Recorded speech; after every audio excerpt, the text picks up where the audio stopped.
Yeah, fam, we back. It's the Hebrew life again. It's shock based erosion. Excuse me. And I'm back with another lesson.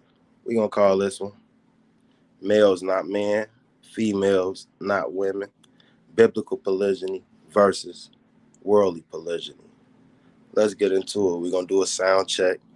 We're gonna get into the show. We got a big one for y'all today. Let's go.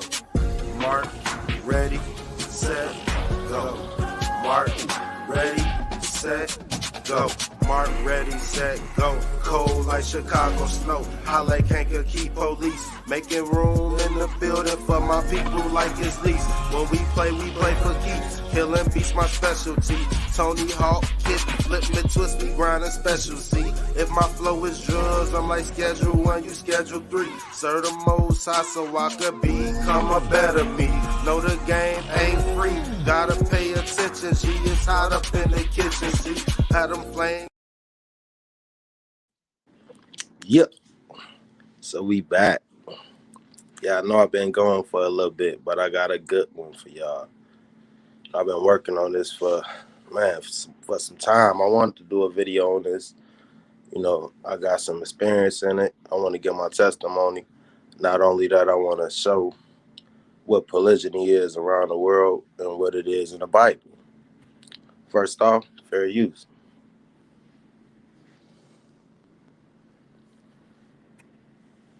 Yeah, family. This is a touchy subject. That's all I could say. It's a lot of women that have been hurt in the name of polygyny. It's a lot of men that have been hurt in the name of polygyny. So at the end of the day, I look at it like if the Most High gave it, it's good. The Most High, everything he do is for the love and the betterment of each other. That's why the laws was given. So if he gave a law on a man having more than one wife, then it clearly came with laws and respect and love for the other woman and the current wife. I think a lot of people look at this as an alternative for sex, alternative if they mad and they having relationship issues, and that's none of it. The Most High made the woman for help, and if you're not bringing a woman in for help, I believe it's gonna be a disaster. That's just my personal experience and what I've done in the game and trying to build a marriage and build a family on my own willpower instead of waiting on the Most High. I believe a woman should choose the second wife, or if a man chooses, he should involve his wife in the process, and a man should have a real reason on why he wants a second wife. Because if not, man, just love your first wife. Do what you need to do. If you bring in the second wife, it's normally for us to be a surrogate mother, somebody's bearing, as we seen with Sarah and Abraham, or somebody's trying to multiply and be fruitful, like King David and all of the kings in Israel. But it's just like, it's some rules to this. You just can't hop into it and say, you can't be living in an apartment, you know what I'm saying, no cash, barely have a car, talking about you want to do this. This ain't that, you know what I'm saying? You can if that's where you start at. I'm not knocking nobody, but you need to be planning to have more because it's going to require more. Let's get into it. First off, we got following Yahusha, the rock. We going to see what Sister T talking about. Witnessed it. And here's the sad part. I actually put an offering in. Shouldn't have done that. See, Christianity messing with your mind. Anyways, back to what I was saying though. So I put myself in that position. I put myself in that boat and in a woman's shoes like that. And, that hurt me. And I was like, you know what? If y'all saw fit for my husband to have another wife, and if that means this woman is not on the streets, if that means this woman gets to change her life. And that means salvation. I mean, we say we love our brothers and sisters. This can be a salvation issue. And I start putting myself there, and I was like, I want salvation. And I can't imagine if he would have left me in this world lost, living and thinking the thoughts that I had back then. I would have been lost. Oh my gosh, I can't imagine, because I see people today and I'm like, dang, I would have been messed up, as if I wasn't messed up enough. And so when I see women and they can be covered and they can be taken off that wrong way and be guided, because a man does bring a lot of stability and guidance, especially a man of Yah. Not any old man, but a man of Yah brings a lot of guidance and stability because he has a relationship with the Father. And the Father deals with him on how to lead his house. And so, if she can be guided and she can be directed and she can change and she can obtain salvation, and she don't have to live that life. She can stop her whoring or her wicked ways and turn from that, and another soul is gained. Then why wouldn't I want that over selfishness, over envy, over jealousy, over past hurts, over past all this stuff? No, sisters, we got to put that stuff aside. So to say like, well, it wasn't a part of my marital agreement. A lot of things wasn't a part of my marital agreement. There were so many things that was not a part of my marital agreement, but Yah saw fit that these changes happen in my life to please him. And had I not made those changes in my life, I would have been in sin. He would not been dealing with me. He would have got rid of me. In fact, because he don't need me. I am not the end all be all. He can get another woman who will be glad to be obedient to him. So, we have to stop coming to the Father in pride and say what we not gonna do. We need to learn what's our issue. Our issue is, like what's really bothering us, what's really hurting us, so we can be healed, so we can heal from that, so we can move forward and be the wives that we need to be. And if Yah sees fit, be the sister wives that we need to be. Have that loving, kind heart to say, to your sister, you need a covering too. And be that way. And if your husband does not want another wife, because some sisters, they understand that it's biblical and their husbands are not interested in it, and so be it. If your husband does not want polygyny and y'all family is fine the way. Yeah, fam. Shout out to The Rock, man. Shout out to following Yahusha, man. I'm sorry I played it out of order. You know what I'm saying? That was the second part of it. But y'all heard the sister. You can't block out other sisters from a chance to have a husband. The thing that bothered me in this is when Hebrew women say they're not going to be polygynous, because it's a part of the culture. You can't block it out of the scriptures. It's not your say so. It's really your husband say so. And I mean, if your husband not doing the things he need to do at home, you can explain that to him without trying to be anti-polygamous, because your hurt isn't bigger than the laws of the Most High. Doesn't mean that that's gonna be everyone's lifestyle. Y'all may call for certain men to be polygynous. Y'all may call for that family. And if y'all calls for that family, you want to be there. You want to make that, you want to be humble about it. You want to make that sacrifice. There's a lot of learning you'd have to do. Yes. You may not even know how to be polygynous. I'll tell you, I don't know. I don't have all this experience. I have experiences. I have family. We have brother and sisters in the way who are polygynous. And, I've heard some beautiful stories, even this past week, of a family that we are, loving family that's polygynous, that, that we have a relationship with, and their family's beautiful. The women are beautiful. The women are growing together strong in grace and knowledge and serving their husbands, and they're beautiful. They have beautiful testimonies, and then I've heard of stories where the men, they saw, polygynous as an opportunity to give them a reason to keep messing around and use polygyny as the excuse. I've seen it both ways, but those men obviously are not doing what they're supposed to be doing, or may not even be of Yah the way they say they are in the first place. There's all sorts of stories out there. So how I learned to deal with it is I just stopped telling myself what I ain't gonna do. And I said, whatever's in that book is what I'm gonna do. And I'm gonna learn how to do it. And really, I got to the root of what my problem is. And I'm going to say this short part and I'm going to end this. But I got to the root of what my problem truly was. After I got past the part, was it sin? Because that was the first thing. But after that, I got to the root of why it was hard initially, and that was that inside, I had that jealous feeling. I had fear. I had things like, wow, what if he liked her more than me? I might be old news. I'm not even playing, y'all. I was like, I might be old news to him. He gonna be like, I've been married to her so long. This is the new one, and she's exciting, and I'm the boring wife that done had all these children. I'm telling you the truth, you know. I started having fears of stuff like this. I started having fears of like, you know, like he gonna start giving her more time to me. Like, listen, you had your time. You go on to the side. You know, I had crazy fears, and then I had fears, and this is the other part. Sometimes you'll have fear because you know you're not doing the best job that you can do. Sisters, we can do better as wives, and you know you still fussing. You know you still arguing. You know you ain't serving. Yep, man. Shout out to following Yahusha, man. I would play a husband, you know what I'm saying? But y'all go over there and check him out. He talk about it all the time. It's real families out here living stable and they polygamous. We understand that the laws of America say otherwise, but this is biblical and it's beautiful, if you ask me, if it's done proper. If not, it could be a very nasty nightmare. But that's up.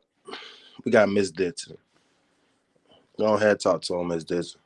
Whether or not that the population ratio disparity between African American women and men was true, I found that there were approximately 1.5 million, about 2 million more women to men in the population. And as I began to explore the practice of polygyny, I found that it was an acceptable practice in pretty much all over the world, at least 80% of the world. But it wasn't until Western world cultural domination determined it to be unacceptable in practice among inferior people that it became to be unacceptable. So their thinking or thoughts were that monogamy was a superior marriage form because of its practice among European people who they had determined were a superior people.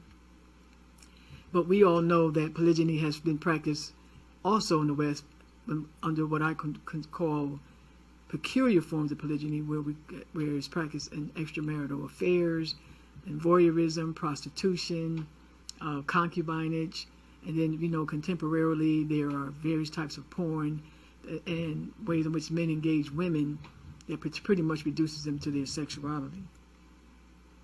And so it's still commonly practiced in the U.S., and it's an acceptable practice among men.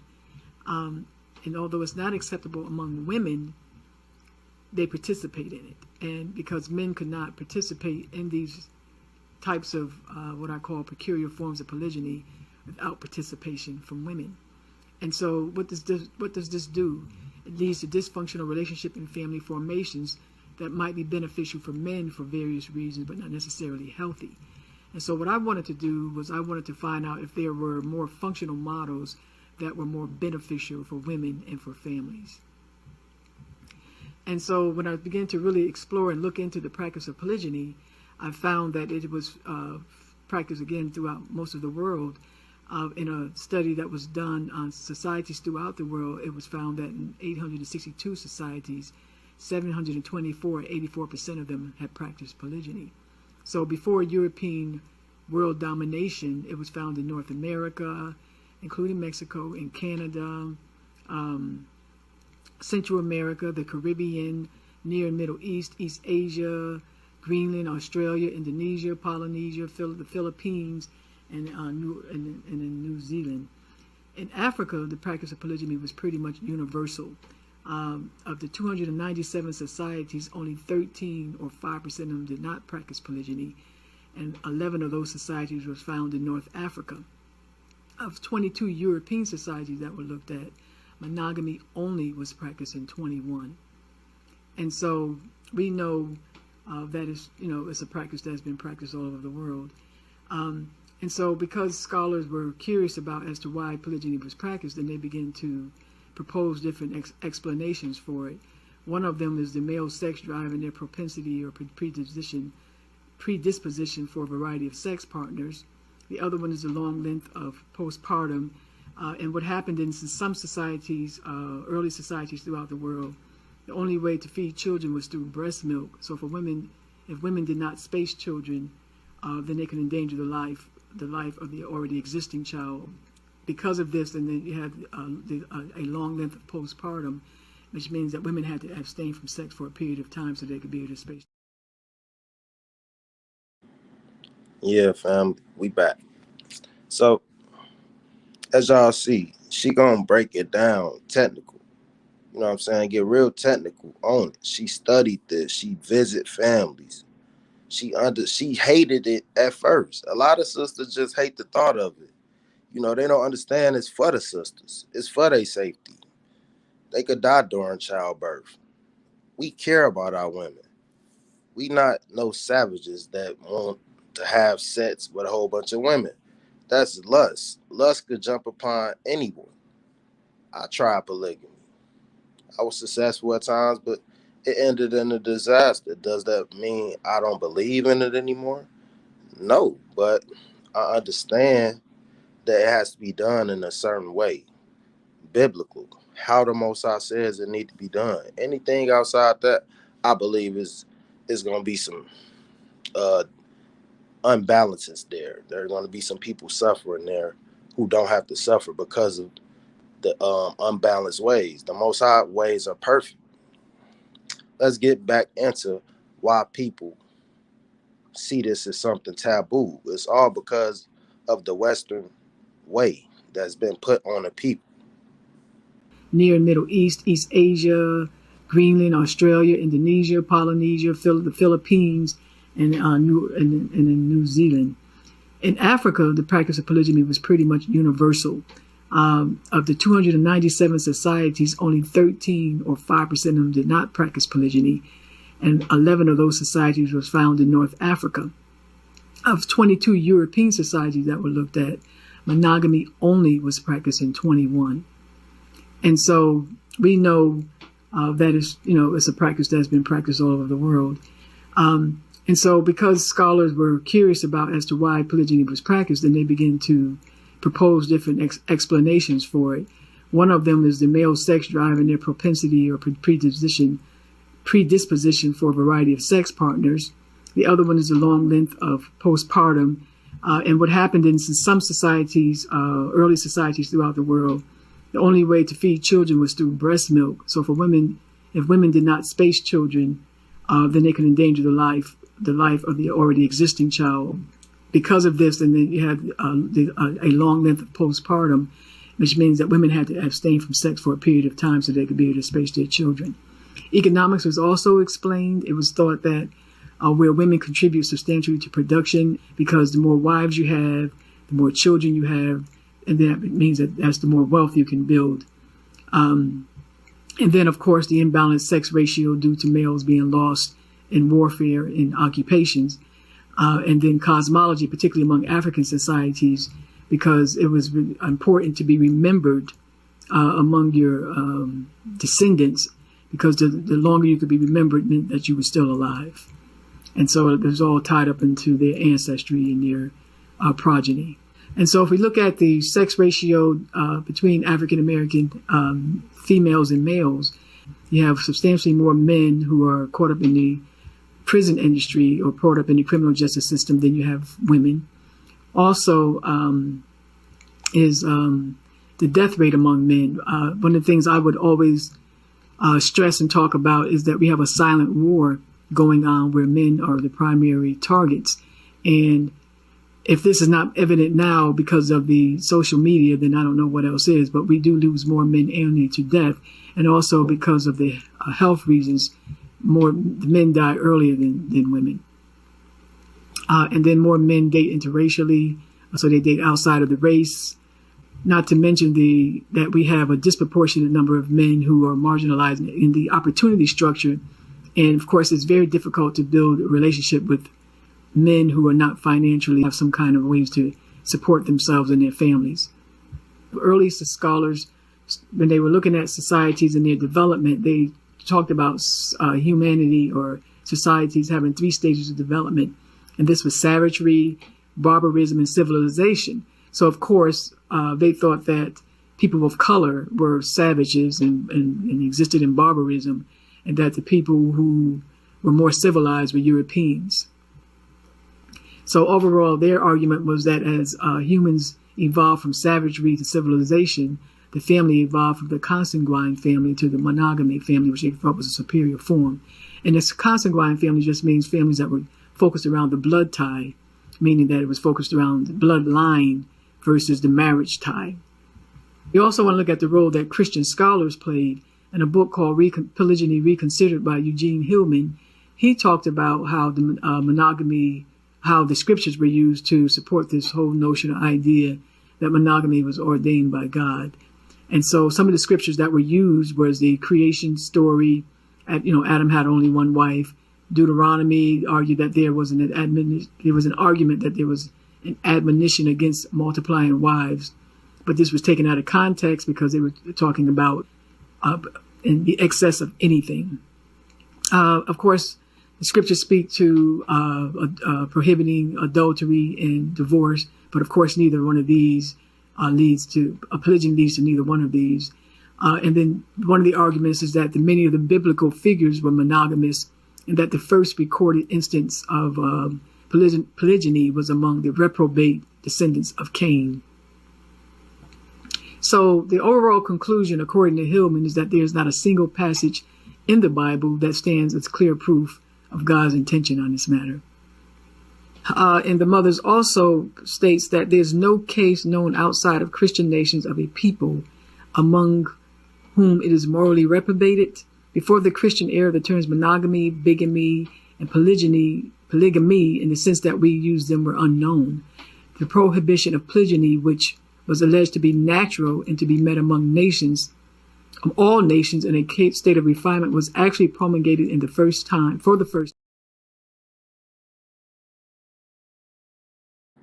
Yeah, family. Y'all seen the statistics. What more can I say on that point? We're in the corner, especially as black people. Y'all seen the statistics of prison, jail, and several other categories I don't even want to get into. They might try to block me. So let's move forward. Thank you, Miss Patricia Ditson.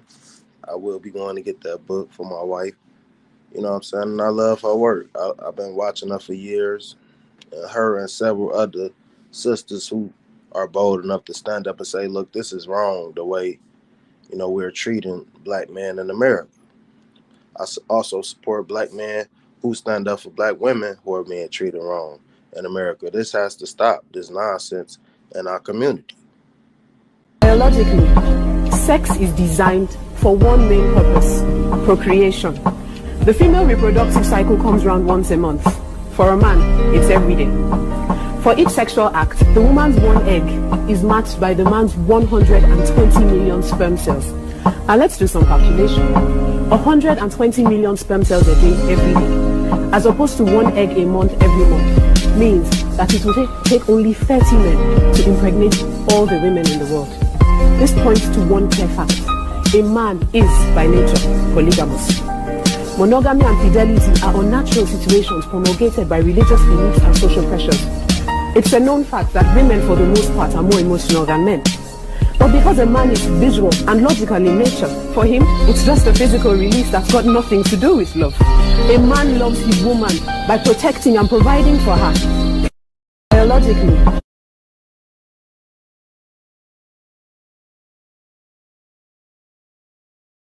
women be the main ones pushing for monogamy.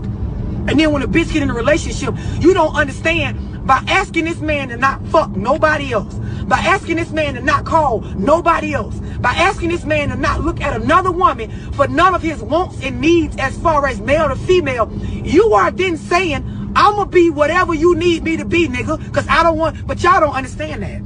Y'all just think that's how it's supposed to be, because that's what the media and the movies and your man and them taught you. That's what y'all think. Y'all, like, truth be told, if up front a bitch told you, these are all the things you're going to have to do, girl, in order to lock this nigga in like you want to, half of y'all wouldn't even want the nigga after that.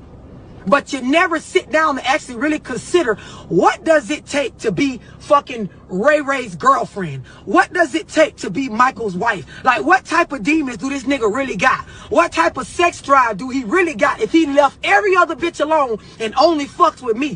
What type of things will he want out of me?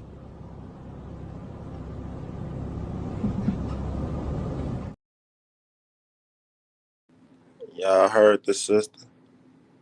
Make it easy on yourself. Make it easy on yourself, sister. and brothers. David's woman who kept him warm in the bed.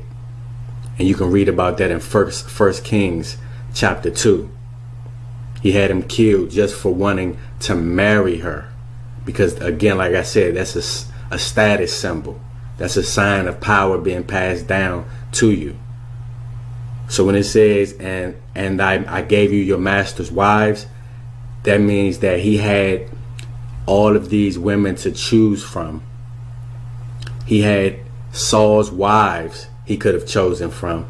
We don't know. The Bible doesn't tell us specifically what wives he married or not. A woman who kept him warm in the bed, Abishag the Shunammite, who was David's woman who kept him warm in the bed. Abishag the Shunammite, who was David's woman who kept him warm in the bed. And you can read about that in First Kings chapter 2. He had him killed just for wanting to marry her. Because again, like I said, that's a status symbol.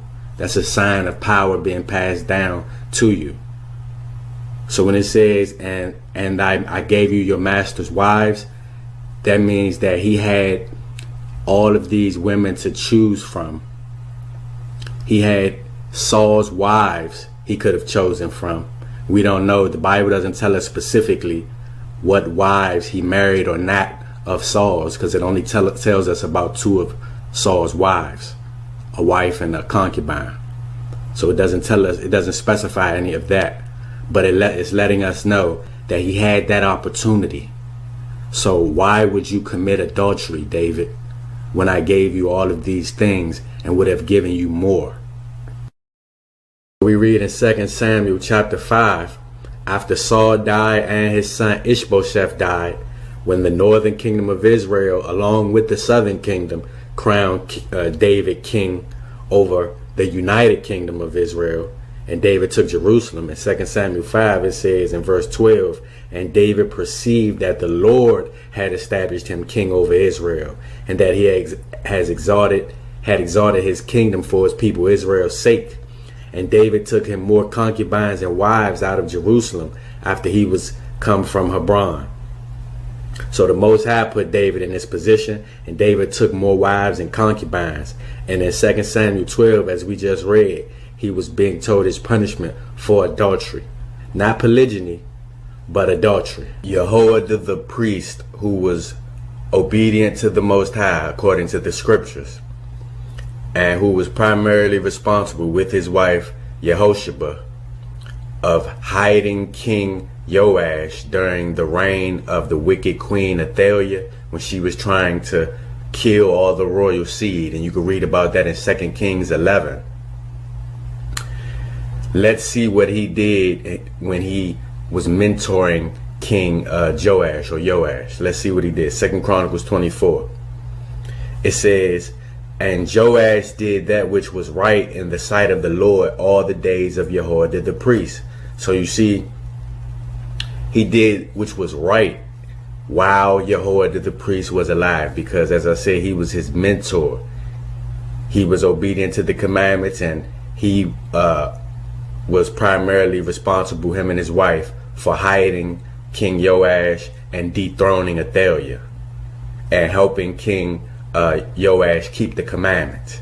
And it says, and Jehoiada took for him 2 wives, and he begat sons and daughters. So he took 2 wives for King Joash. Why would he do that? It just told you that he's keeping the commandments, that he's doing that which is right. That's what it just told you in verse 2. That's what that means when it says you're doing that which was right. That means you're being obedient. So while he's being obedient, he had 2 wives. It just told you Jehoiada took for him 2 wives. And then it goes on to say that King Joash was minded to repair the house of the Lord. So this shows you that a man that's walking in the commandments can have more than 1 wife. In verse 15 of the same chapter, when it gives you the conclusion of Jehoiada's life, the summary of it, it says, but Jehoiada waxed old and was full of days when he died. 130 years old was he when he died. And they buried him in the city of David among the kings, because he had done good in Israel, both toward God and toward his house. So Jehoiada the priest did good, and he gave young Joash 2 wives. And we know that after Jehoiada the priest died, Joash went off track. And while we're speaking of priests, if we go to we back. So y'all heard it, man. It was no problem. The Most High said, be fruitful and multiply. Now, I understand that our forefathers, Abraham, stayed with Sarah and was going to stay with her before he died. He was going to stay with her till he died, not having seed. He was going to pass his heritage on to another that was not of his bloodline until the Most High came and told him. So we as men have the ability to be faithful to one woman. That's not, especially if you're Israelite, especially if you believe in Christ and you believe in following the scriptures. It's not about the sex. It's not about all of that. It's about loving your wife that the Most High gave you, and whatever you want shall come through that. This is why adultery was forbidden, because a man was able to have whatever he wanted inside of that. A woman, if she needed the help, she could have it. If the man needed the help, he could have it. Everything was supposed to revolve around the two, just as Abraham and Sarah. But when things start happening in Israel and kings start dying, as y'all seen, that's a method of kingdom building by having 2 wives. That's more children. This is why I believe the Most High used it. It's not forbidden, but it's only a tool to multiply and to, duplicate a man's self faster. And it brings power, as they said in the video. It brings a man power. It brings him wealth. He has more hands on deck. Covenant with Laban, 7 years toil for Rachel's hand. And so begins an epic testament to devotion. Each drop of sweat, each aching muscle, another verse in his ballad to his heart's true compass. When love's allegiance endures time's relentless march, 7 years dissolve into mere moments. Yet in this awaited hour, deception strikes. A sister veiled in falsehood takes Rachel's place. In Laban's shadowy web, Jacob stands ensnared, confronting the somber price of his heart's journey. Amidst betrayal's harsh embrace, the flicker of true love refuses to wane. With valor unshaken, like an ageless monolith against raging seas, Jacob vows anew. Ever heard of O farming? I'd be surprised if you knew the method that Middle Eastern Dubai millionaires have been using for Another 7 years he pledges for Rachel's hand, an indomitable spirit ignited by love's pure flame. Bound to Leah and Rachel both by the ties of matrimony and covenant, Jacob finds himself at family life's nexus, where harmony and rivalry dance precariously. Sisterly bonds warp under love's duress, and duty love's pure flame. Bound to Leah and Rachel both by the ties of matrimony and covenant, Jacob finds himself at family life's nexus, where harmony and rivalry dance precariously. Sisterly bonds warp under love's duress and duty's unyielding weight, each sister striving for affection's balm and the prestige as the progenitor of a divinely honored lineage. In the sanctity of their tents, the air is laced with silent battles and unspoken words. Leah, whose womb springs forth life, is both blessed and burdened. Silent tears carve canyons of yearning in Rachel's heart, her emptiness echoing with the laughter of her sister's children. She reaches for an olive branch within her tempest, her maidservant, Bilhah, a vessel for her love and longing. Jacob's bed becomes a battleground of legacies, as surrogate sons rise from Bilhah's embrace, further intertwining and tangling the family fates. The sun beats down upon the pasture as Laban's eyes glint with cunning greed. Jacob's unwavering diligence blesses the herds, yet Laban shifts the stakes, his promises dissolving like mirages in the desert heat. The deceiver becomes the deceived, with Laban's web growing ever more constrictive. Suspicions and resentments ferment like a steadfast Jacob plants the seeds of future freedom. The shepherd transforms into a strategist, divining pastoral alchemy under a canvas of stars. As flocks congregate around watering holes, hazelwood rods, streaked and speckled, preside over their unions. The fruits of Jacob's ingenuity flourish as strong offspring populate his flock, a tangible defiance against Laban's exploitation. Emerging from beneath his father-in-law's shadow, Jacob weaves success from strands of genetic mastery. Amidst a pastoral symphony of bleating sheep and rustling grass, Rachel's voice rises, a blending note of joy. The barren period finds its end. God has hearkened to her pleas. In her arms lies Joseph, the embodiment of her prayers. Laughter cascades through the camp as relief washes over Jacob's weathered face. From Rachel's pain blooms a triumph, fortifying the family's unity. Freedom calls with the urgency of a ram's horn. They must return to ancestral lands.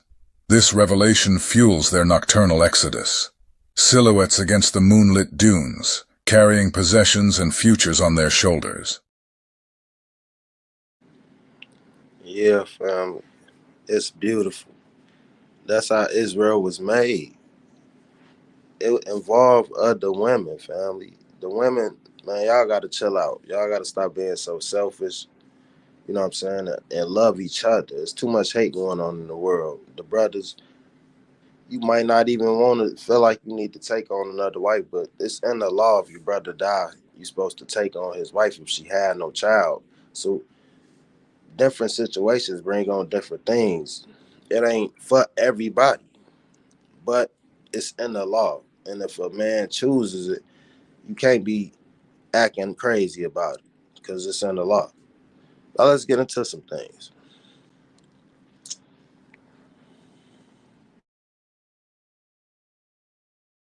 You know, people think that they can, have a wife and, they don't have to take care of them out here. You got people who send their wife to work and they don't work. So we got to get some things understood because if that's going on, the Bible said a man that don't provide for his own is worse than an unbeliever. So we also know that the scriptures say in Deuteronomy, I believe, that if he don't take care of his wife, that she could leave. If he stopped providing, if he stopped doing what he's supposed to do as a man, and you know what I'm saying, and you sticking with him and he just doing all kind of stuff, he not providing, you have to go out and pay all the bills, continue, he not even trying, you have the ability and the right to separate. Now you can come back to your husband if he get his act together, but if that man continues to not provide for his wife and for his kids, man, it's over with for you out here. These brothers out here who ain't providing for their kids, ain't providing for their wife, man, they unrighteous. They unhonored. That's a dishonor not to be taking care of yours. The Most High highly dislikes that, and it's not accepted. Don't bring your ass into polygamy talking about you polygamous if you can't even take care of your kids and your wife. Don't do it. Don't do it to yourself. I'm serious. It's a lot of responsibility. We talking about feeding people, caring for people. Wife need clothes, food. Baby need clothes and food. Plus, you gotta have all kind of other things. Baby might get hurt. You want to have insurance. You might get hurt. Wife might. Anything might happen, and you want to be prepared as a man for little situations. You might not be prepared for everything, but the Most High cover that if you're doing right. As y'all see on the screen, hey, if you ain't doing it right, As an Israelite, man, you ain't doing it right. I'm trying to tell y'all. It's in the law. Everything you supposed to do. Don't be harsh to your wife. Your wife's supposed to respect you. You know what I'm saying? You want to have a balance. It's God, Christ, man, woman, children. You want to have that order. If not, you playing out here. You could get yourself hurt. I want to ask all the people that I hurt in my relationships thinking I was doing polygamy proper. Forgive me. I'm sorry. Forgive me from the bottom of my heart. I pray the Most High heal you if I cause any pain that you can't get past. But this is a dangerous game out here, family. These people out here wrecking homes. It's Hebrew women, real worldly women going out here wrecking homes, going into people homes with no good intentions. It's men picking up women, telling them he gonna take care of them with no good intentions. Gotta be careful out here. Gotta be careful out here. Let's get into it. Brother, this for the brothers who think, and for anybody else who think that polygamy wasn't in the Bible. The scriptures didn't say, oh, if your brother die and you got a wife, you don't got to take his wife if she ain't had no kids. No, if she ain't had no kids by her brother, you was supposed to take her as a wife also to keep her in the family. So that woman wouldn't be out here, oh, you woo wife, basically a widow. You're supposed to take care of the widow. People forget about the law and how it's for us to care for us and not for the Most High. It's for our care. And people try to flip it and manipulate it to make it some militant. No, it's love. Keep the blue letter up so that you can read along with us, because we know Jake don't want to go grab his Bible, okay? And some of our sisters have adopted that same spirit, okay? It's right there on the screen, all right, for you to see. Blow it up a little bit. There you go. Keep it right there, all right? So we got to understand that. If you don't agree with this scripture, then you're calling Yahweh Bashem, Yahweh Shah a liar. You're saying that there are flaws in his law, statutes, and commandments. And we got to stop this. Okay? We got to stop this. You need to sit down and be humble and come back as a child and be taught again. Okay? You need to come out of the philosophies and doctrines, okay, of America.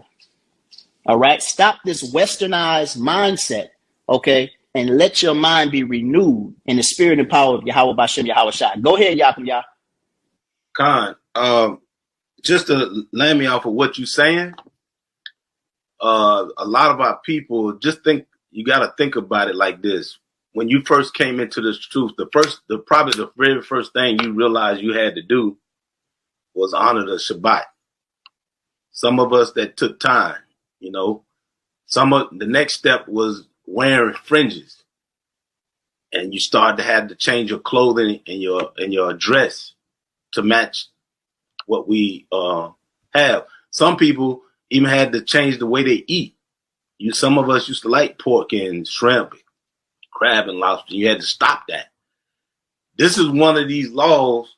As you read the law, this is why the laws are so important for you to go over and read them. You need to get an understanding of the law, because that's where everything is based off, and it comes from the law. So you got to read it. You have to understand it. If you don't understand the law, you ain't gonna understand probably 80-90% of the Bible. You're not gonna understand what's being said. So take the time. That's right, King. So you can come into the steps and you can see that this is a culture. This is what our heritage is. Jacob had 4 wives, and all of Israel come from that. That's a fact. Right. That's a fact. Everybody has to recognize and understand. We all came from Jacob's seed. Go ahead. Hey, Khan. Hey, for what? Hey, go ahead, Ken. I apologize, Ken. But just to build off what Adawan was saying, how this is our heritage right here, right? So what does that mean? Jeremiah 17:4 is a classic scripture that is constantly brought out, telling you and showing you that we discontinue from our heritage. Yeah, fam. I'm back. Y'all heard the brother. Shout out to Sons of Thunder. So I forgot to, I was talking earlier. I said the scripture. I had it wrong. I said Deuteronomy. It was really Exodus 21:10. And it says, if he take him another wife, her food, her raiment, and her duty of marriage shall he not diminish. And if he do not these three unto her, then she shall go out free without money. So, I mean, of course, in America, she gonna leave with some cash. But, you want to be doing your duties out here. The food, the clothes, the duty of marriage. I mean, you can't be playing sex games. You're supposed to be giving. You married, you're supposed to be having sex with your wife if she want to have sex. Her body belong to you, your body belong to her. That's the law. And people out here play all type of games when they marry and in relationships. But you can read along with us because we know Jake. Jake don't want to go grab his Bible. Okay. And some of our sisters have adopted that same spirit. Okay. It's right there on the screen. All right. For you to see. Blow it up a little bit. There you go. Keep it right there. All right. So we got to understand that. If you don't agree with this scripture, then you're calling Yahweh Bashem Yahweh Shah a liar. You're saying that there are flaws in his law, statutes, and commandments. And we got to stop this. Okay? We got to stop this. You need to sit down and be humble and come back as a child and be taught again. Okay? You need to come out of the philosophies and doctrines, okay, of America. All right? Stop this westernized mindset, okay? And let your mind be renewed in the spirit and power of Yahweh Bashem Yahweh Shai. Go ahead, Yakum Yah. Khan, just to land me off of what you're saying, a lot of our people just think you got to think about it like this.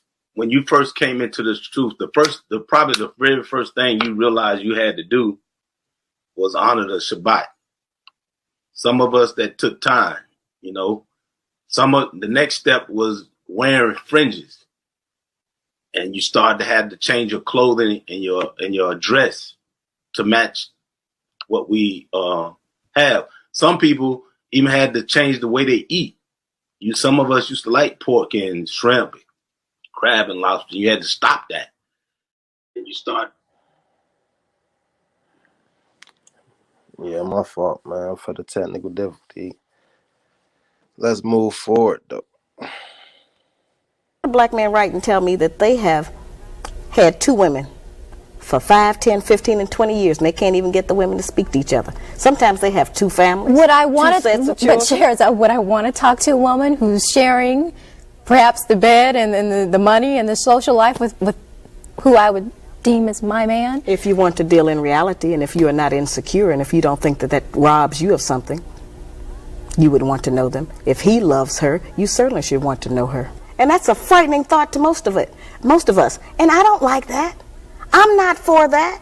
I'm in agreement with everybody else. Our men ought to just have one woman. But that is not the reality. I'm trying to get us to deal with some reality for a change. Stop dealing with fantasy. Stop dealing with television. Stop dealing with imagination of how we wish things were. Let's deal with them how they are, what it is, present tense. And but because that's happening doesn't mean I have to like that or want to accept that. No, that means that you can live in hell. That means you can live in doubt. That means that you can always be checking on your man. That means that you can be insecure and be, tearful. And that means you can be disappointed when you find out the real truth.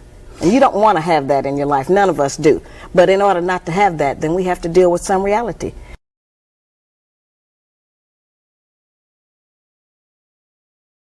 Yep.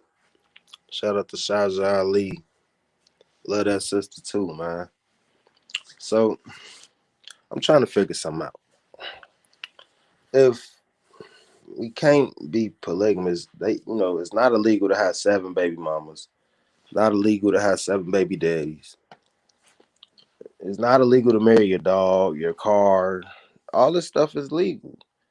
A man can marry a man. That's no problem. A woman, there's nothing wrong with a woman marrying a woman. That's what the United States says. I guess it's all okay. But what happens when you do what you want to do with relationships? You take God out of it. Well, a lot of stuff can happen. None of it is good. Warlock took a break from playing Dungeons and Dragons to collect not 1, not 2, not 3, but 4 simp boyfriends. What? Bro, what are you talking about, man? Count them up, people. This thing was a fest from the start. And even back then, when I destroyed these clowns, I still had some people down in the comments talking about how I was some sort of ignorant prick, saying that I shouldn't judge them and that they will be great parents. You know that old saying that 4 heads are better than 1? Well, it's really not the case when you're dealing with 4 idiots. The relationship could best be described by having Tori as the hub and all of us are spokes on a giant wheel. Dude, what the fuck? And now that a few crazy months have passed us by, we're being hit with this breaking news. Jacksonville man jailed in abuse of 5-week-old baby, with a picture of this absolute scumbag. Ethan Baucom is his name, and he was one of the 4 future dads to this poor child. He's only 22 years old, but meth and decades of drinking Mountain Dew have not been kind to his face. Listen, I'm just gonna go out on a limb and say that this guy doesn't exfoliate. And no offense, but any grown man who dyes their hair this color obviously has something wrong with their brain. The fuck you say to me, you little shit? And I called it when I watched the original video, and I said that this guy was getting beyond fed up with their 5-way relationship with this beluga, growing more and more jealous every single day. You could really just see it on his face the entire time that he was ready to pull some f***ed up shit on his school shooter vibe. How often do you experience jealousy in the relationship? Regretfully, a lot of the time. Thankfully, there are a couple of healthy ways to deal with it. Primarily just abusing my baby. And so basically 5 weeks ago, this baby popped out and said, "Dada, dada, dada, dada, whore." And then all hell broke loose when this crackhead ninja got jealous of Jabba getting so close with the real papi of this child. The investigation began on March 15th when officers were called to Wolfson's Children's Hospital about a baby with broken ribs, injuries to her lungs and liver, and multiple brain bleeds. The First Coast Child Protection Team's examination concluded that the baby had been physically abused with a minimum of 3 attacks. On March 17th, the baby's mother called the Florida Department of Children and Families, saying that she believed Baucom had possibly injured the child while he was babysitting on March 12th. She said Baucom had told her that he had squeezed the child. And then Baucom told the responding detective that he was getting frustrated due to his inability to get any sleep while babysitting. At some point, something happened that was blacked out in the report, and that's when he heard the pop. The baby briefly ceased crying and then cried harder, he said. So basically with freaks like this, you can kind of read a book by their cover. Like, who in their right mind would think that this was a good idea in the first place to try and raise a child in such an intense, overly sexual environment? Especially one where so many people are around and involved. I just thank God that this guy was turned into the police by Harry Potter's grandmother. A couple more weeks and he would have been wearing this baby's skin as a mask. In my opinion, a creep like this shouldn't even be allowed to walk the streets, much less take care of a newborn baby. In the original video, they specifically spoke about how they would get jealous of each other quite often, so you knew something like this was bound to happen eventually. And it's sad that this baby was the one who this face was taking his anger and resentment out on. All we can really hope now is that for one, that this baby is taken out of this insane household, and for two, this little boy needs to get his ass beat in jail for hurting a little kid. I swear, every time I spend time with young kids in my family, I always think about how sick it is that anyone would ever think to hurt such little innocent souls. It honestly just disgusts me. Yeah, family. Yeah, dude, bogus. That situation is bogus, but dude is straight wrong for doing that. You know what I'm saying? Why be in that type of relationship if you know you're gonna be jealous and you're gonna be trying to see? It's just crazy. I don't even know what to say about that. Let's move forward. How Polyandry is the practice of one woman having multiple husbands. I have 2 husbands who love me. There's definitely like a double standard. When a female has multiple partners, it's, oh my God, she's such a slut. She sleeps around. How is it the sleeping situation? Not all one room. No. I have my room, and then she shares a room with him. Oh. You know, you were the first man I let my partner, Kim, be with. I was watching my partner fall for another man right before my eyes. And how you gonna juggle 3 guys like that? I'm Elisa. I'm Mike. And we've been married for... Just looking at some things around the world. We're just looking at the poly world right now, And we know poly is a Greek word. But let's move forward. It's always some stuff going on around the world to let you know that the Most High's laws is the best laws you can follow. In normal life, a family consists of a father, a mother, and children. But this family here is very different. Meet Chihonzi Misagwe Ezekiel.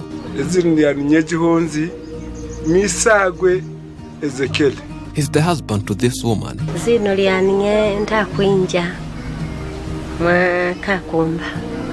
the father of this girl. But surprisingly, Ezekiel is also the husband of his own daughter, as the pair has this child together.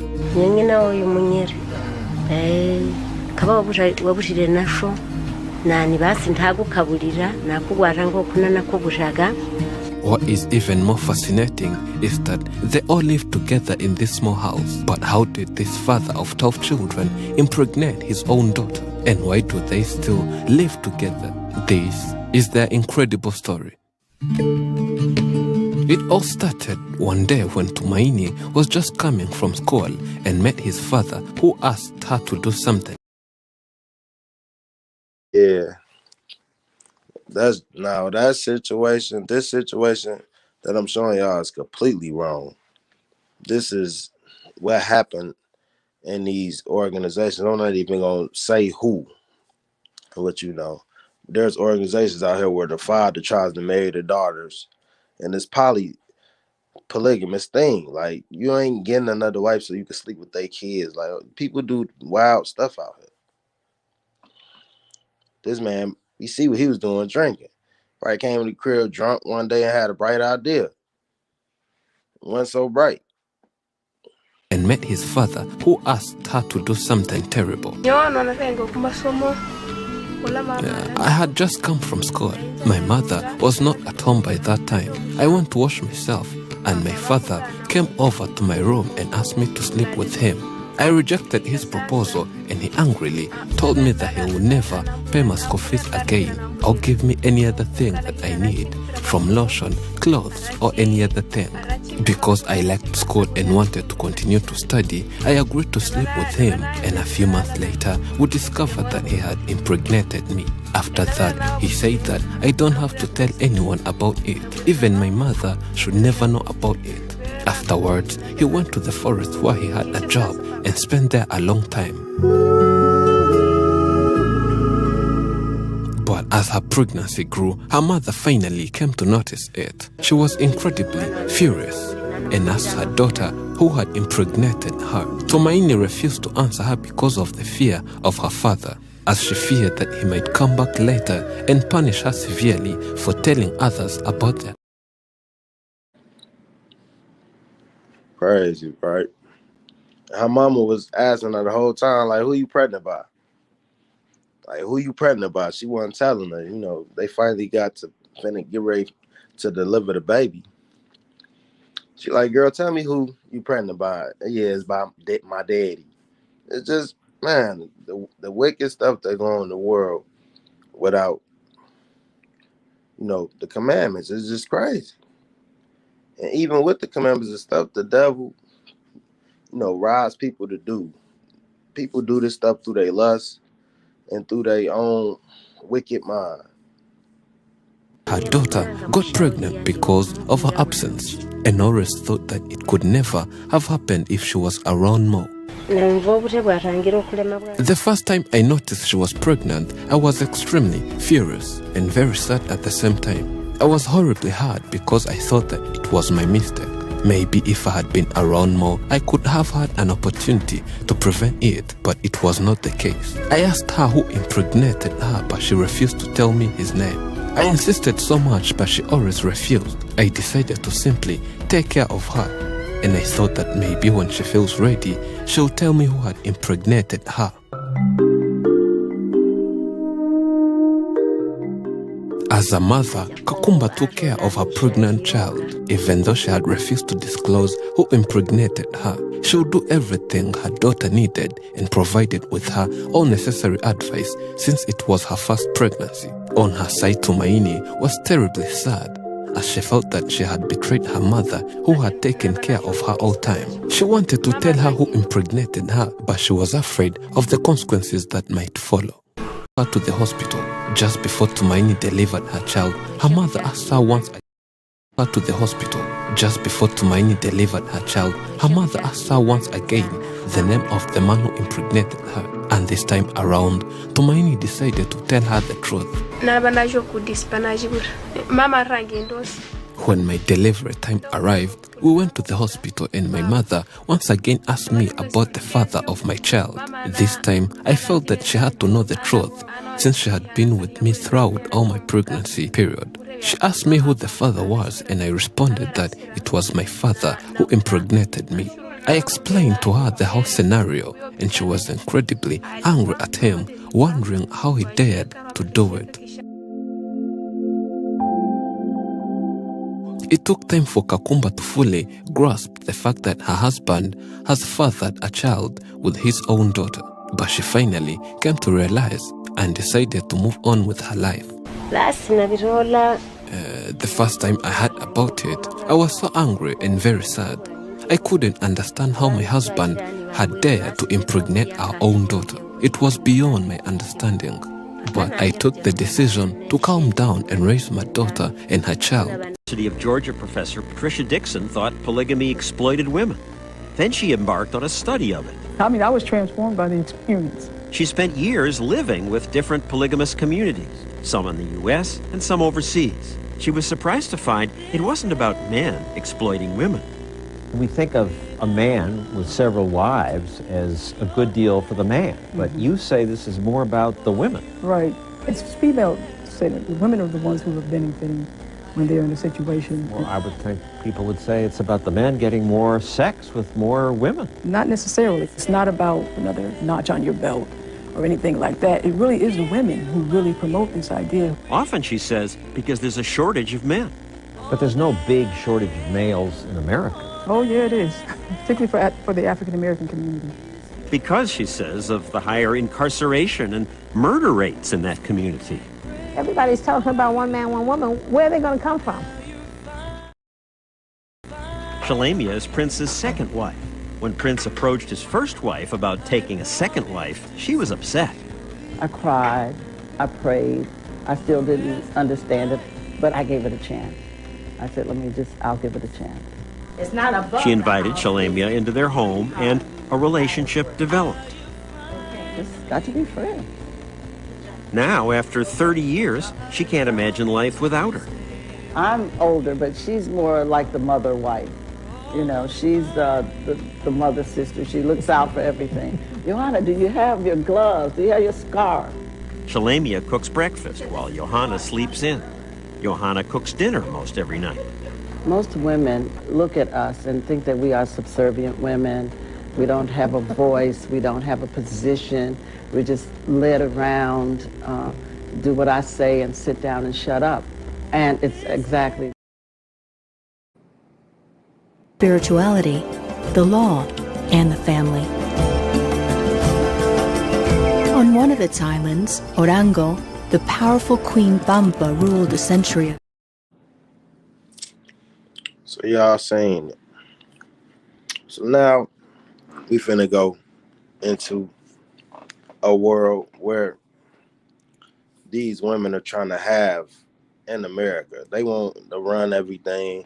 They want to make all the decisions. Let's see what that type of world look like. Spirituality, the law, and the family. On one of its islands, Orango, the powerful Queen Pampa ruled a century ago. Thanks to her, women accumulated more power than ever, and the inhabitants of Orango became part of a community which was unique in the world. For generations, the Bisago women chose their husbands, built their houses, and organized the work. They are considered to be a bridge between the world of the living and the dead. On the island of Orango, the women are the queens.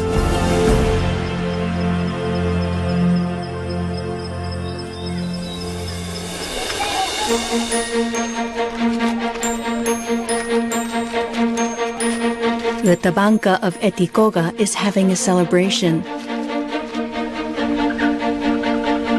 This Tabanca, as the local villages are called, is the largest of the island of Orango, with just under. Sarita is wearing a saya, or traditional skirt.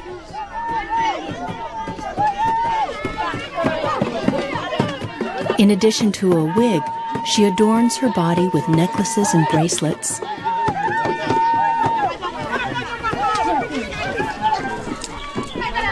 Dino is sporting clothes with striking colors. He also adorns himself with necklaces and oils.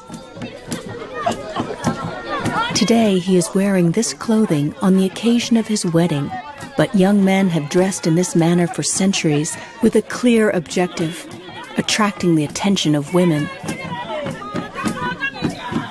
Their role was restricted to allowing themselves to be seduced, as traditionally it is the Bisago women who have chosen their husbands and asked for their hand in marriage. Women also ended the relationship when a separation occurred. Sintar, ikonta dukuma, ikaba purkurang de konstane, kumandantar. O simpanyarai bombias. Kale bakar garindido, tafika outro, leva outro.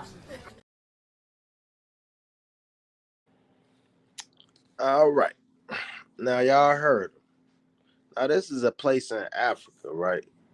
Where it's a woman ran, it's a matriarchy, where it's a woman ran village, right? So you heard what the woman said. They said the women leave all the time. She said, if I get mad, I take my things and I go. She said, if I get mad the second time, I'm taking everything and I'm gonna go. Like, don't that sound familiar? They always in Africa, but this is a matriarchy, you know what I'm saying? Where, you know, all the say-sos are made by the women. And that's not unity, but let's move forward.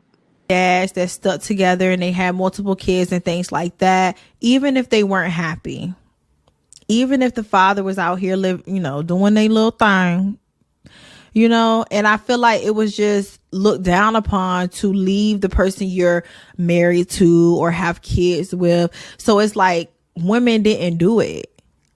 They didn't do it. So it's like, I feel like now, as we have evolved as a society, I feel like now women ain't going for that shit. Like, if we're not happy, if a man is not living up to our expectations, we out. And even though, I had my kids years ago, I've always had that mindset. Don't get me wrong. I have stayed in relationships far too long. Okay. Like, baby, you should have left at day 10 and you decided to leave at day 437. Like, I don't stay far too long. But I have never been that type of person to where I'm going to stay in a relationship just for kids. I'm not going to do it at all. And, it used to bother me. Like, even when I was pregnant and I found out that I was pregnant with the twins, that is something that bothered me. Sitting here thinking about the fact of that, oh my goodness, I'm going to have 4 kids at 28. Like, how did I get here?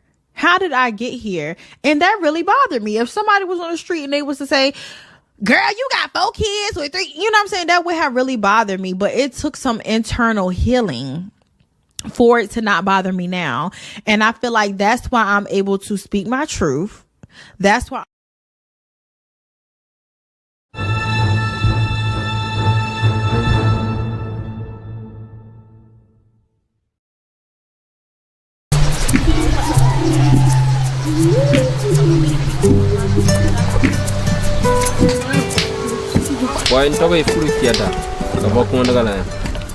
One woman, one problem. 2 women, 2 problems. That's what some friends say.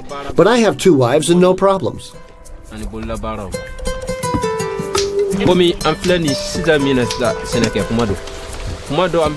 Sia is my first wife. She's the mother of my 2 children. And Entata is my second wife, the younger one. We've only been married a year, and thank God they get along very well.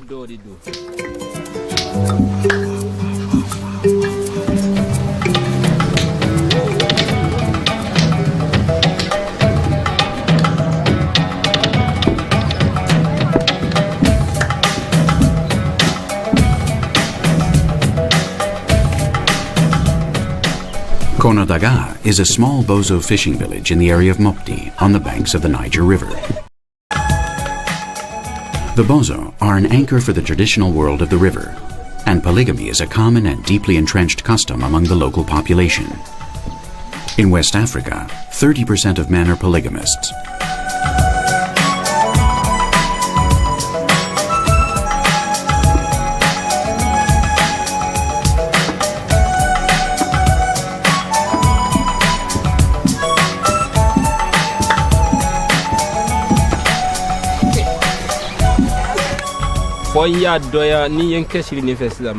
I told her, I think the housework is beginning to get too much for you by yourself, and a second wife could help you. This seemed like a good idea to Sia.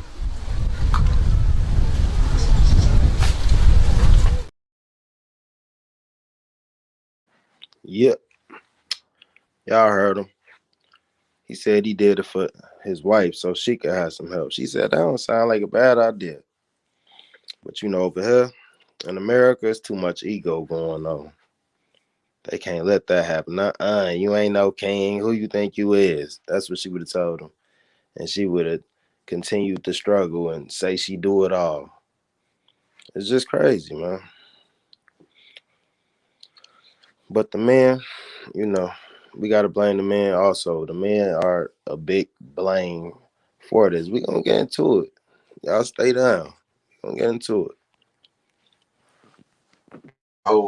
White feminism, radical white feminism has really done a job on the black community in convincing a lot of black women to see the black man as her main problem. Okay. White supremacy is the main problem of the black community. Yeah. In many matriarchal African societies, polygyny was created by females, not males. Stop it. And the reason women gave birth to polygyny in matriarchal African societies is to make sure every woman had what they had. It was the Ubuntu principle. I am because we are. My sister cannot be without a husband if I have one. Yeah. And also when we have these conversations about polygyny, the female voice is often carried by the elitist middle-class black woman.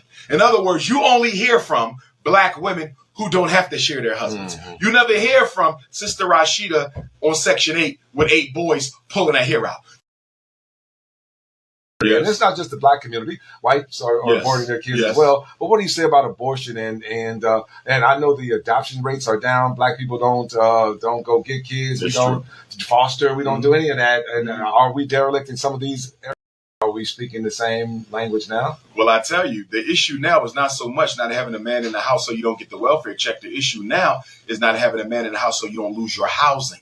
Because now what we see is a lot of single mothers are being evicted because the child's father is back home from jail. He served his time in society, but Section 8 requires what? You cannot have a felon in that house, an able-bodied felon in the home. So a lot of women now have to keep the man out, not for welfare purposes, but for room and board purposes. And of course, the old mind virus of I can do bad all by myself. I can do bad all by myself.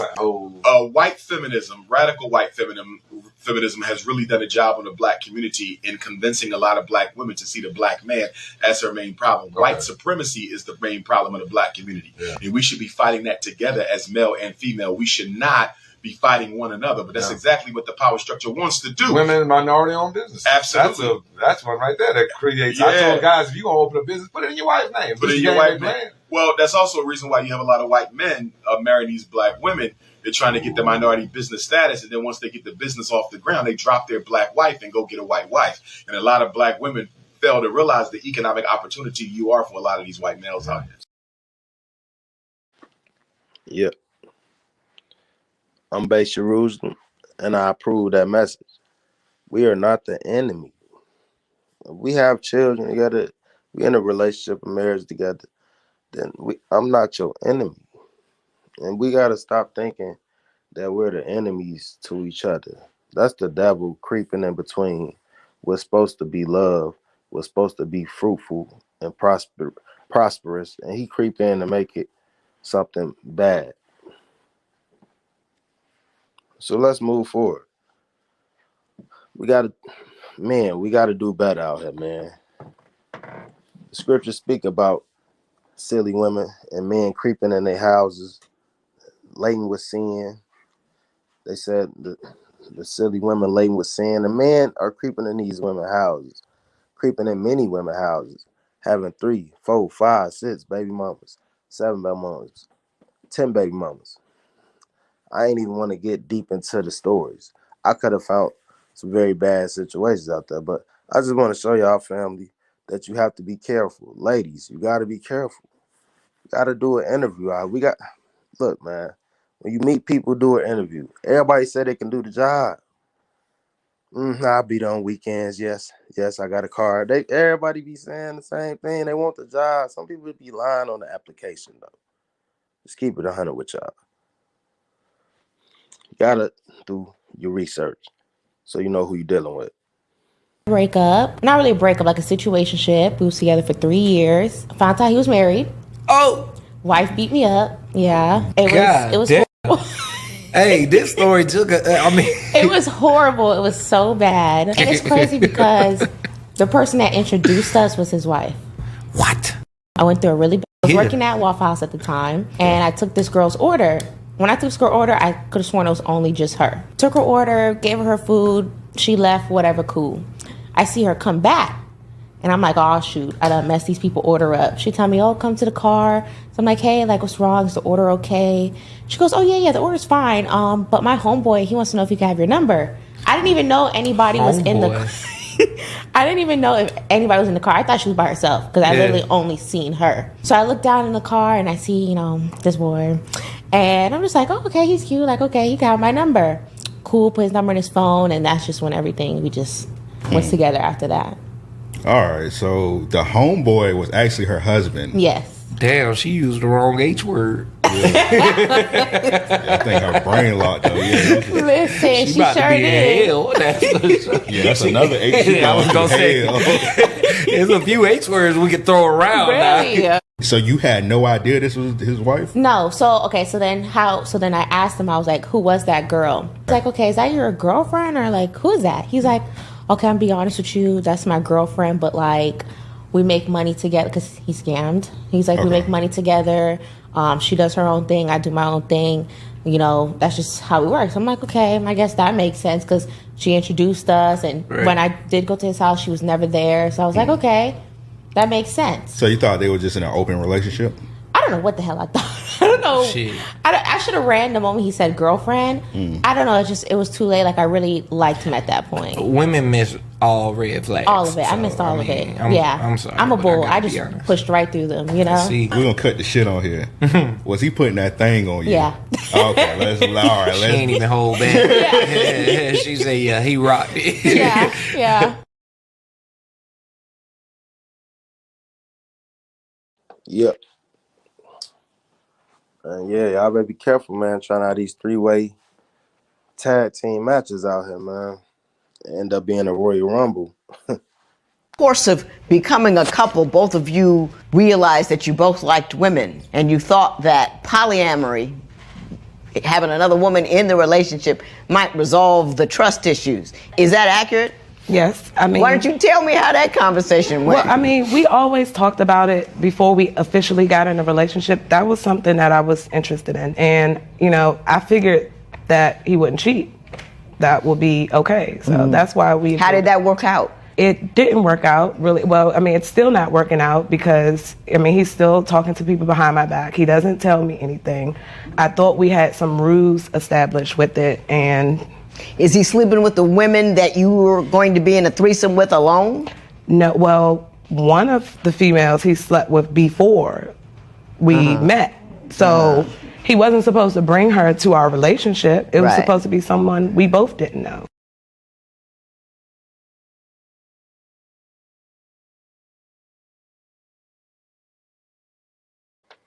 Yeah. Yeah, man. As y'all see, polygamy doesn't change a man's heart when it comes to cheating. If a person is a cheater, they gonna cheat if it's two of y'all or three of y'all, because they just ain't right in the heart. This ain't for everybody. This is for the righteous. This is for those that love their wives and gonna take care of them. This is for those that love their husband and gonna take care of them. This ain't for shady people who always doing stuff behind your back, running around, have social issues, have to have a certain level socially to function in life. This ain't for them. We gonna move forward though. Man, the ridiculous stuff I see out here, man, it's crazy. Y'all check this out. At risk for STD, you leave yourself at risk to bring a baby into this world. So under no circumstances, if that woman gets pregnant and she decides to keep the baby, is it her fault alone?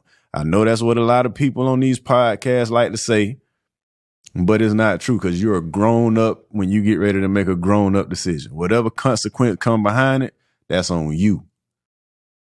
But let's get in this video.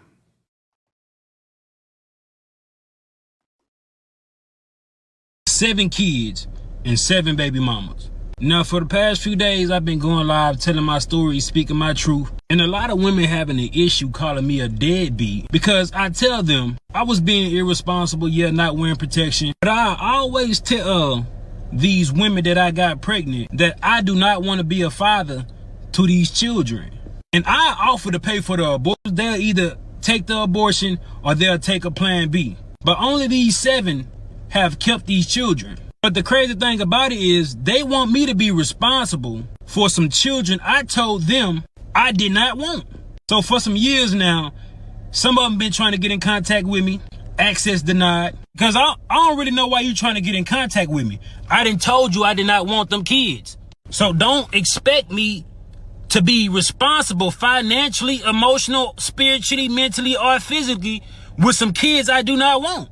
And I don't give a what nobody think about it. You're not going to force children up on me. Yeah, we both made the decision to lay down and have intercourse. We both was irresponsible about the decisions we made that night. Yeah, I could have pulled out, but I didn't. And I ain't care to pull out because I'm not the one that's going to have to carry a baby for 9 months. It's the woman.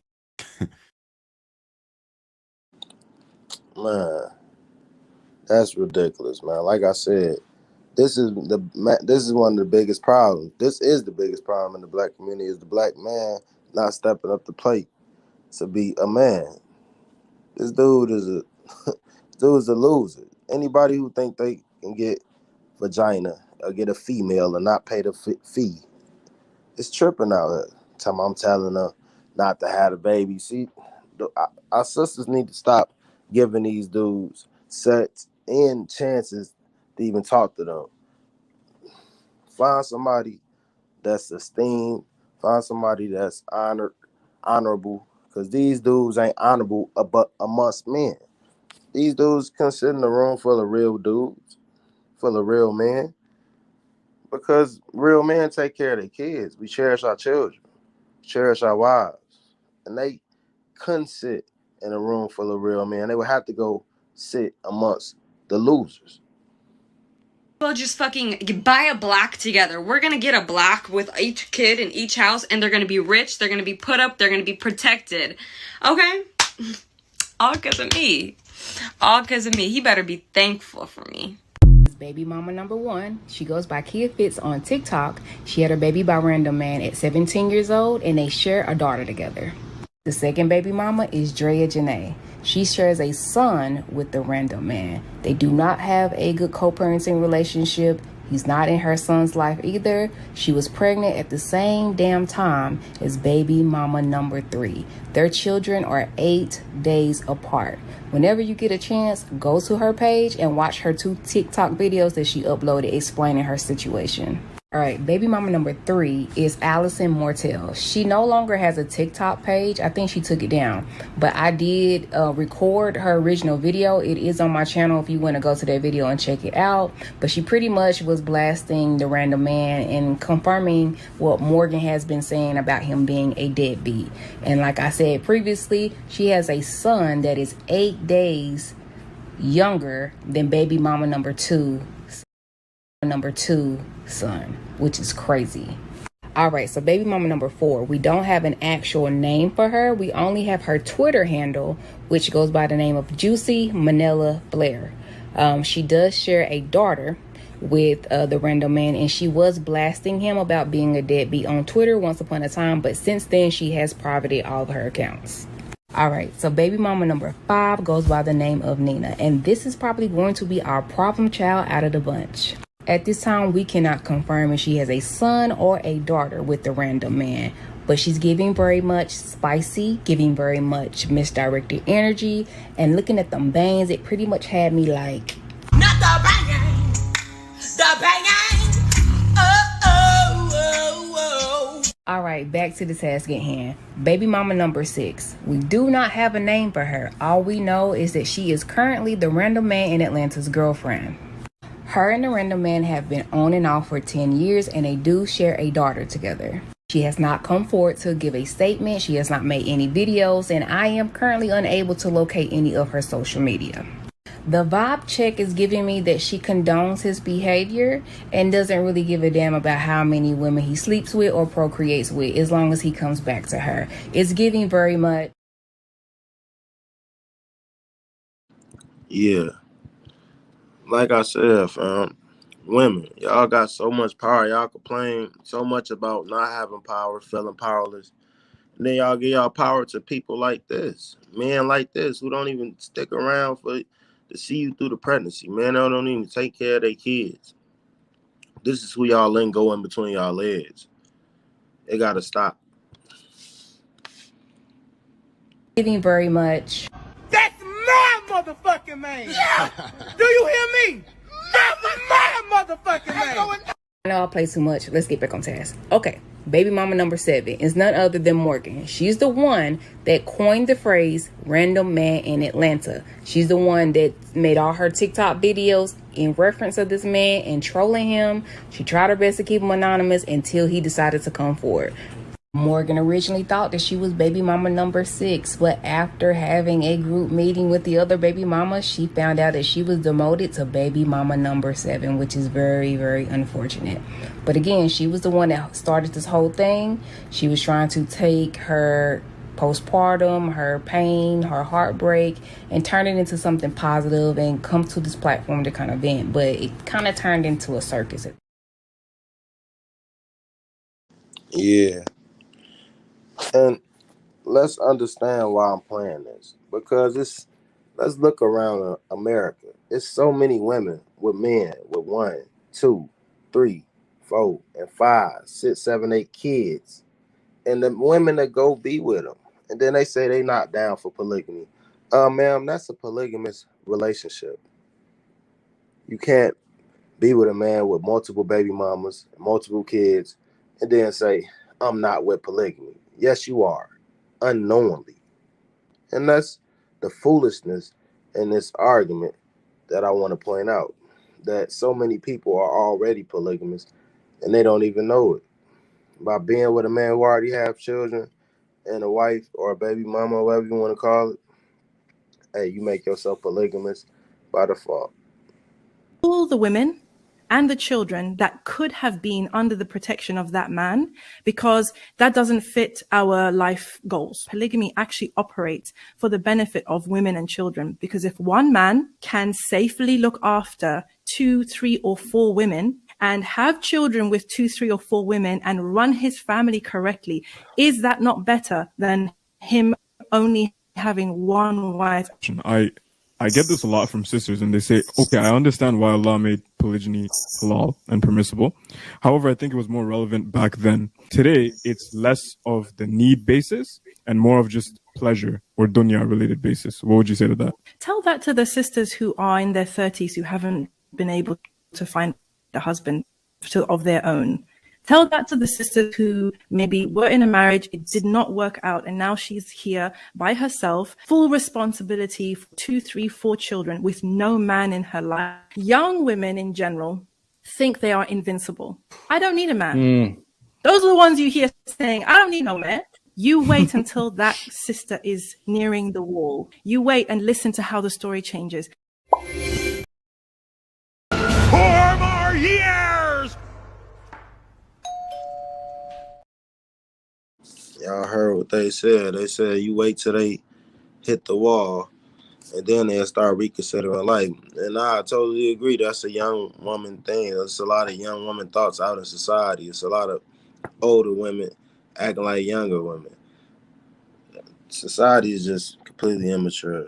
Let's move forward, because this is what happens when you have the American dream and you're living a certain lifestyle, but you still need the seed of a man. 4 more years!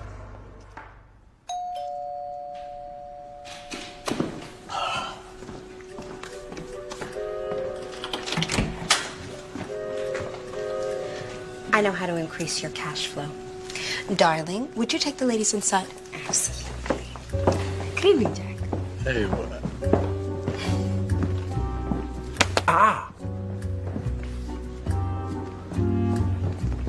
Hello, my darling.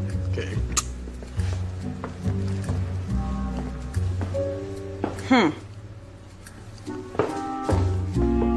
How are you? I'm fine. How are you? Good, good.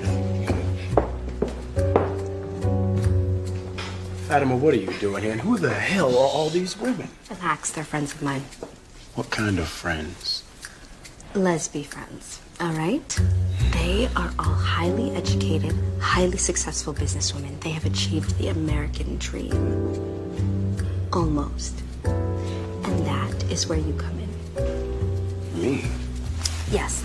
You see, they would like for you to be their child's daddy. Fatima, have you lost your damn mind? They're willing to pay $10,000 each. And all I want is 10%. 10%? Finder's fee.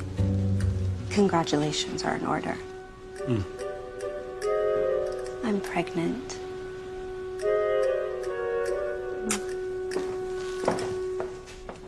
Ladies, I think we...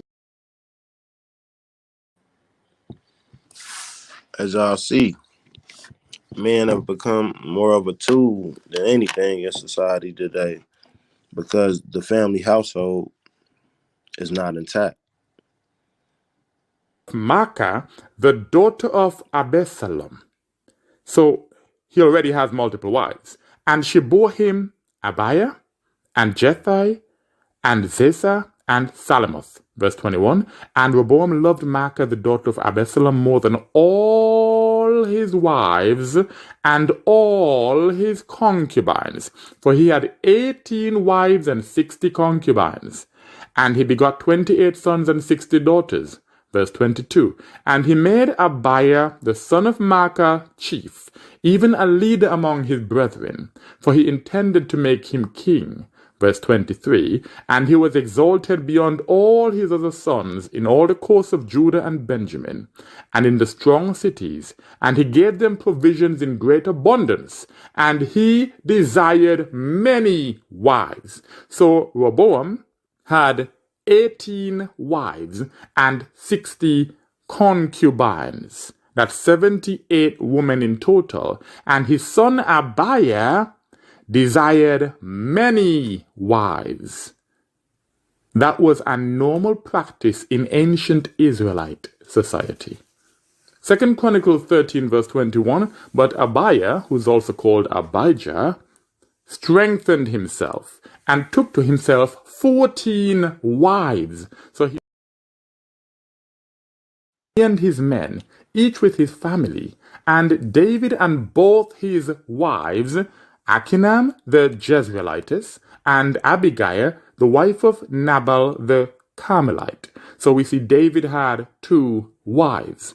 2 Kings chapter 5 verse 13 in the Septuagint is 2 Samuel chapter 5 verse 13 in the KJV.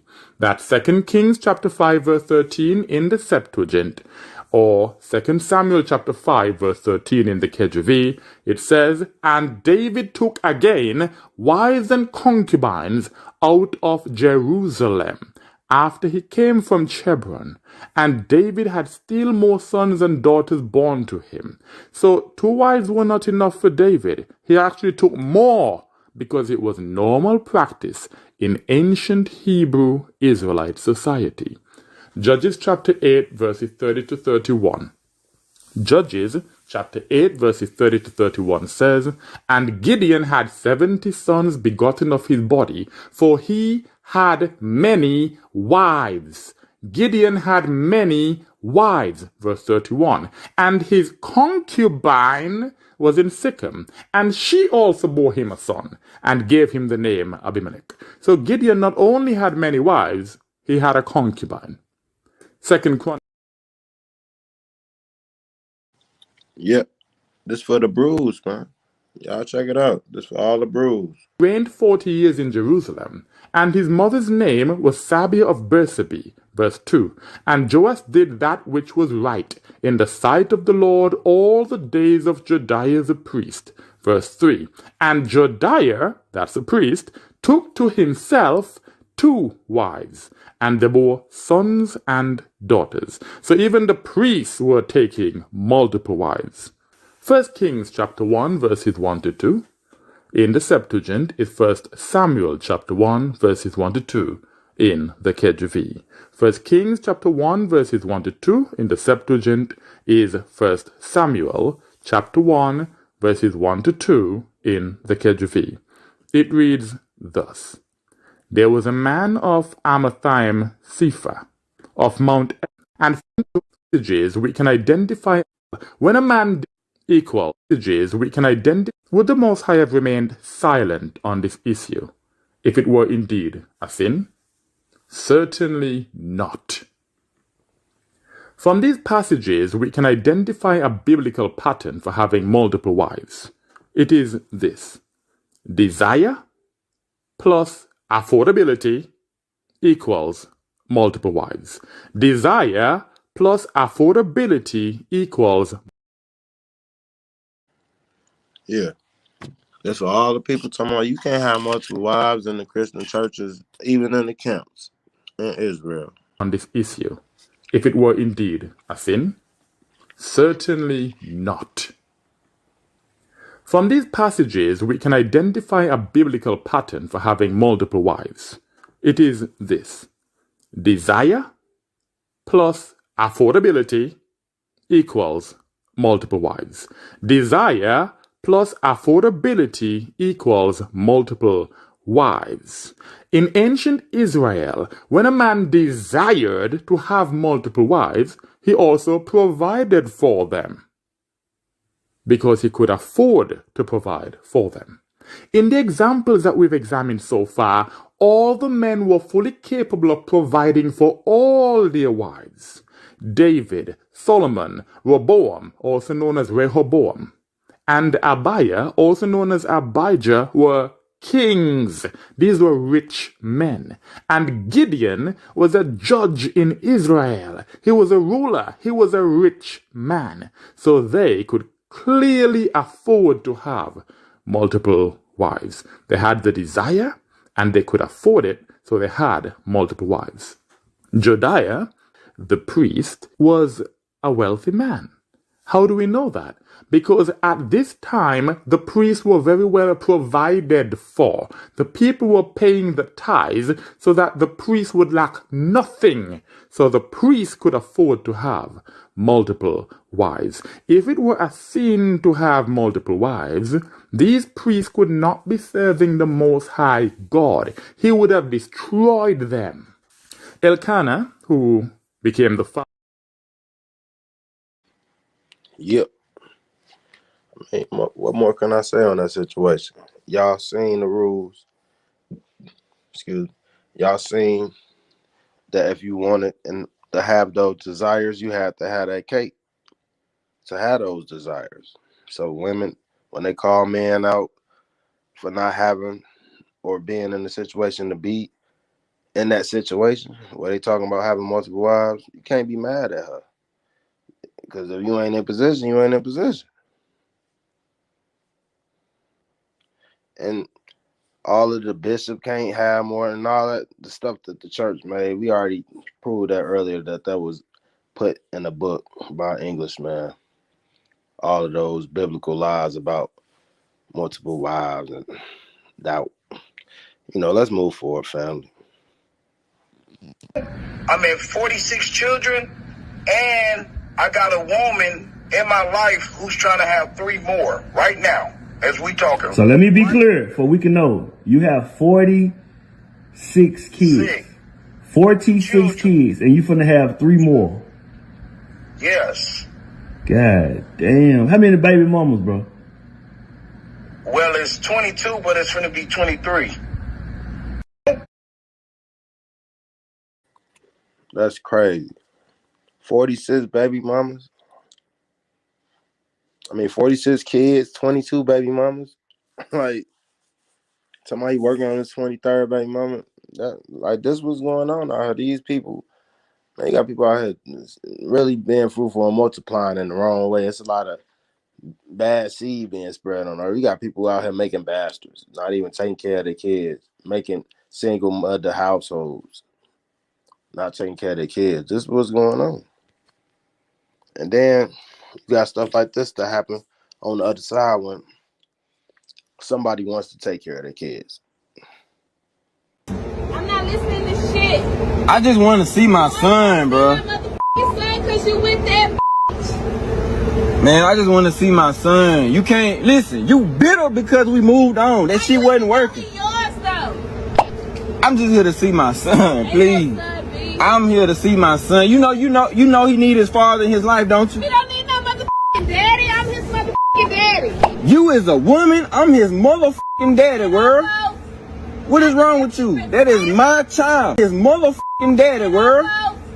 What is wrong with you? That is my child. Where's my money? Prime example why his motherfucking daddy, world. What is wrong with you? That is my child. Where's my money? Prime example why kids grow up thinking they've had deadbeat fathers when the real deadbeat is the bitter mother. She said to him that the son doesn't need a dad, that she's the dad. When will these women realize that it takes a man/father to raise little boys to become real men? Yes, sir.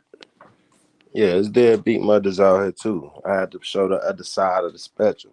Not only is it horrible fathers out here, it's deadbeat mothers out here too, family. People that make bad situations. Context what we talking about. Check this lady out. Yeah.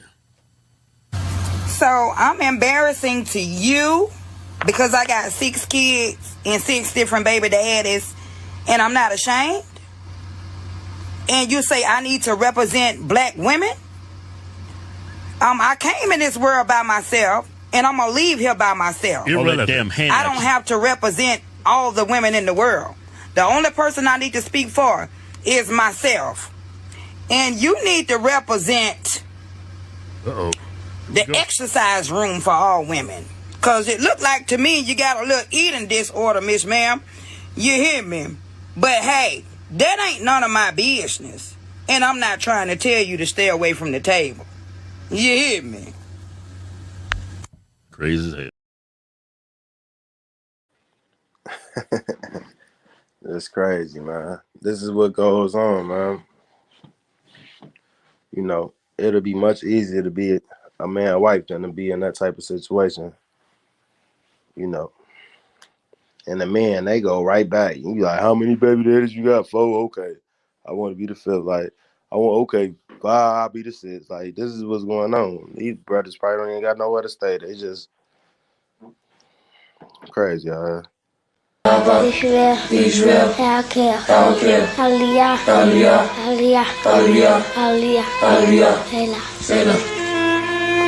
understand the theory that the modern world is upside down because men and women have confused their roles, and I can see how the practice of a more traditional, so to speak, social order here in Dimona keeps everybody where they're supposed to be. The women are the gatherers and the nurturers, and the men are the hunters, and therefore there doesn't seem to be any power play between the sexes. Obviously this isn't for everybody. I could never do it. A, I can't cook, and B, I guess I have a different value system. But who knows where true happiness lies? On the surface, the women in the community seem pretty content with their role, just as we do with ours. We believe in the preferred order of Yah, meaning that God comes first, and then man, and then women, and then children. Now, even though we say God, men, women, and children, that doesn't mean that one is subservient to the other. Even though a husband might, speak with his wives about different decisions that have to be made in the home, still, that final decision is on him. And so for a woman's role in the family, it's very, very important. The nurturing role of a woman in terms of providing proper nutrition for her family, nurturing children, teaching them. Fam, if y'all didn't know, that's our brothers. That's the Hebrew Israelites. So our brothers in Dimona living by the law so excellently. Let's move forward. In society, in the family. During the menstrual cycle, a woman is also separated from her regular activities, meaning that she wouldn't have sexual relations with her husband. She doesn't sleep in the same bed with him. She also doesn't cook during those days, which is 7 days. She won't even enter into the Chadat Tizunah or the nutrition room to prepare a meal. She receives her meals. Everything that she needs is prepared for her, and she is cared for during those 7 days as well. One of the most uncomfortable laws for me is that the community practice polygamy. All men are allowed up to 7 wives. The thought of it kind of freaks me out. I don't think I could ever share someone I love. But my conservative Western way of thinking was slightly softened when I spoke to Yafa and Dr. Lack about it. For some people who haven't been raised in this particular lifestyle or haven't embraced it, it's hard to understand, no, I wouldn't want anyone to have my man. Okay, fine. In the Western world, look, you don't have multiple marriages, but you have multiple divorces. Look how many people get married and get divorced, like 4 times, even twice. Or you have men who step out on their wives or whatever like that. If you really Tell them, sister, tell them. really understood your job to take care of a man, you wouldn't have any other life for yourself, because they are a 24-hour, 8-day-a-week project. So having a sister wife to share that with is a joy. I don't want to wait on a man hand and foot. I want some help. I don't even want the sister wife for him. I want the sister wife for me. I need a wife. I need a wife. Plus, I'm 60, so maybe he wants some more babies, because men have sperm till they die. These guys get 100 million sperm every ejaculation. I think there's a message in there. I can't use all that sperm. They must be for some other people. Dr. Lack was right about one thing. Yep. Yeah, family. Let's get the statistics. I done showed y'all the good, the bad, the ugly, and back down from the ugly, the bad, and the good.